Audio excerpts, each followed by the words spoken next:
I just caught the tail end of your remarks to the teachers and administrators, and part of what I wanted to ask you is, has anybody come up and said, shared some of their experiences with you yet, or? Oh, yeah. It's very hard to get from here to there. A lot of people have. And I suppose they would have done it if we hadn't invited them to do it. Right. But they definitely have been coming up. And I think one of the most fun or unusual stories that we heard was from a teacher at an elementary school who has a Lego classroom. Oh, okay. And she's teaching kids to program robots using Legos. And she uses the smart board it's a Lego club, and she uses smart boards in teaching kids how to make robots move. So she was one of the most unusual ones that's come. That and the fire chief. Oh yeah, the fire chief, absolutely, yeah. What was she's the fire chief too? No. There is I assume it's the Sun Prairie fire chief who is here. Okay. And they use smart boards and video conferencing. He's from Madison. From Madison? Okay. Well, I don't know that he's from Madison. Yeah. Is he? Yeah. Are you sure? I'm pretty sure, yeah. But he talked about he's also training people for what are the emergency centers that are around. But they have regular training, and he was talking about the cost of and the miles to bring them together and to backstop them, and by using video conferencing and smart boards, he can do it. They can stay at their stations, and he also talked about the police using their mobile laptops where they can do short training or information exercises, which is an application, which is a very natural application, but I just hadn't seen it before, heard about it before. So that was kind of unusual too. And he came up and introduced himself and told us about how he was using it. So the goal of this is to try to transform instructional delivery, at least from the keynote I saw this morning. Has there been any experience, at least that you've seen in the business world, where instruction now just isn't working, or do you think there's some ways to improve it through technology that teachers just aren't hands-on with it, or? Well, the story I told to the Whitewater kids was my mother was a teacher. She went to DeKalb State Normal School, now Northern Illinois University, a 2-year program, and she lived to be 102. She was born in 1896, 5 or 6. She could have walked over that 100-year period. She could have walked into any classroom and would have been familiar with everything that was in the room. Wow. And she would even have been familiar if they'd had a telephone, but many of them didn't. Yeah. The next decade, the decade we're currently in, the next 10 years, there's going to be a tremendous transformation in education. It's occurred in other industries. It's occurred in, finance. It's communication. The whole series of. The only 2 places that and you can just look at the investment in technology, that it's not been robust, is education and medical services. And both of those are now going to be dramatically impacted within the next decade. They're going to change. With your background in business, do you think improving instruction will help with the mentality of kids coming out? What I'm hearing from some teachers is that these kids, when they come out of school, they have a certain mentality like, I don't want to work after 3:30. I don't, I mean, is there some way that you can instill those values through the instructional delivery as well as? Well, indirectly, yes, in that one of the goals of this program is to make learning 7 by 24, and they live 7 by 24. Sure. And technology permits learning to take place 7 by 24. Our granddaughter, if we have a question, she's on her iPhone, and she says, "Grandpa, the answer is," it's not that. Yep. And so they are exposed to that, and certainly I think that they are acceptable to it. I mean, a lot of industries now demand availability, not necessarily that you're sitting at your desk. Sure. That's much more flexible. Yeah. But you have to be available, and there's an expectation that you'll be available.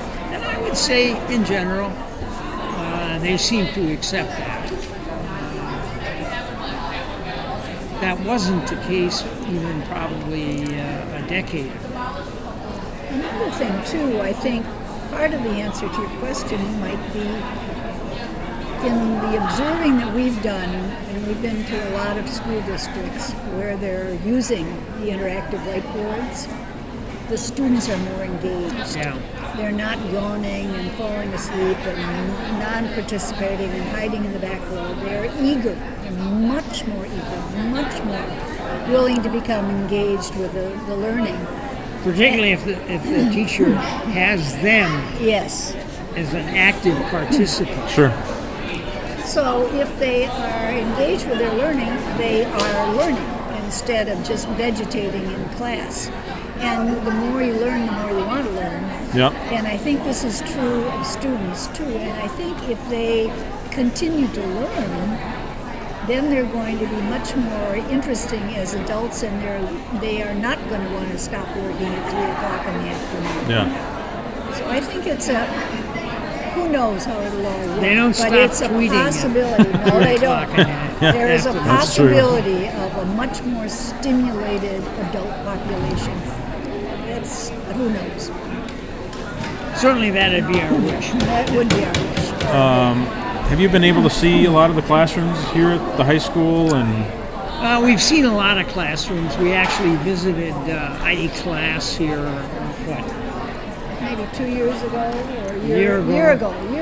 We were here. Yeah, we visited Mike's sister's math class. Well, we've been We've that's been in the a only- lot of yeah, classrooms but only that one in this building. in this building. have you been able to tour, see some of the facilities here?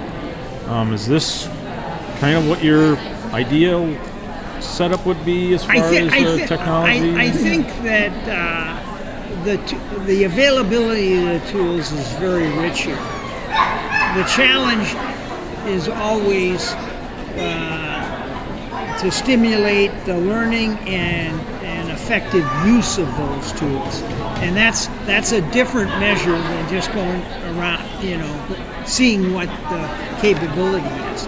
You have to have a platform to build on, but that's the first stage, and certainly this building, and I would say quite a few school buildings now in the United States have realized the importance of that platform, and they're bringing it up to what we would call an acceptable level, both in terms of its accessibility to the internet and in terms of the tool set that is enabled within the structure. So I don't think that is as much of a challenge as it was 10 years ago. But what is a challenge is the integration of the effective integration of the tool into the 7 by 24 learning experience that the kids have. And as far as teachers go, the interesting thing about this particular tool, and there are certainly many others, is that there's always more that you can learn. Yeah. You can always get better. You can always find a way that you can use it more creatively and more extensively. So it isn't you don't learn it and then finish. You learn it and you keep learning. And the more you know, the better you're able to use the tool. It is still just a tool. And it is up to the teacher to be able to use it effectively. And one thing we're doing, in addition to just supplying boards, is we are going to support professional development for teachers. And this conference is one example of how we hope to do that. Do you think I guess there's like 24 different school districts here, more than 370 teachers and administrators, and do you think that indicates that there isn't a lot of good professional development out there? The response, I think, was pretty tremendous. I think the answer is that there's a lot of variability, and that the state of Wisconsin's got over 400 districts, and of those, I don't know how many are 1,000 or less, but a lot of them are, and they really can't. They don't have the capability to put together good summer professional development. Certainly, Sun Prairie does. Certainly, the other districts that we're associated with in our first set of grants do. DC Everest has good summer training. What's the one down on Kenosha. Kenosha had a good summer program. Janesville had a summer program. So a lot of them, the bigger districts do that, but the small districts, and I don't know that there's been a real connectivity where teachers from other districts would participate, let's say at Sun Prairie. Certainly one of our goals in doing these is to get that cross, where you say, well, why don't you come to our session? We're going to have a session on that. Why don't you come to our training? And that's happening, and we would hope to stimulate more of it. The other thing too, just getting teachers together. Teachers are confined to their classroom, they're confined to their school, they're confined to their district. And getting teachers from various districts and administrators from various districts together in itself, I think, is phenomenal. And you've seen it with musicians, you've seen it with other any other professionals. But now with school budgets getting a little tighter because revenues are down, the economy's down. Do you think there's going to be more opportunities for resource sharing like this in the future, at least in the near future? Necessity drives change. So I would expect that the answer to that is yes, that there will be more sharing, just because there's a more limited resource available. But you have to make the connections in order for that to happen. And what are your overall thoughts, just to wrap it up, what are your thoughts so far on what you've seen from the participants and the speakers, everything you've seen? Well, we've been to a number of these. Our son and daughter, this is modeled after, our program is modeled after a program that a son and daughter-in-law have in the state of Colorado. So we've seen a lot of, they call it share fair. They have annual conferences. So we've seen a lot of that. I would say that, for a first here in this state, this is tremendous. It is tremendous. Both in terms of the number, the quality of the presenters. We've only really had a little over 6 months to kind of identify the lighthouse districts, as we call them, and the really proficient and capable teachers in each of the various segments of education. So it's a great start. It's a great start, and we would expect to hold another conference like this next year. Probably not in Sun Prairie, maybe in the Milwaukee area or up in the Fox Valley, to try and draw, both those schools of education and those districts together. And your thoughts? Well, one of the things that we are very excited about is the University of Wisconsin Whitewater, who is they're totally changing their curriculum for educating teachers and bringing in much more technology. And they have I don't know 175 students here, plus the Dean of Education is here. And they are very, very excited about these changes. And the Dean of the School of Education in Madison is also here. So we are trying to work with schools of education across the state and trying to start at that level in helping to professional development with the teachers of the teachers, in addition to the teachers themselves. Okay, thanks.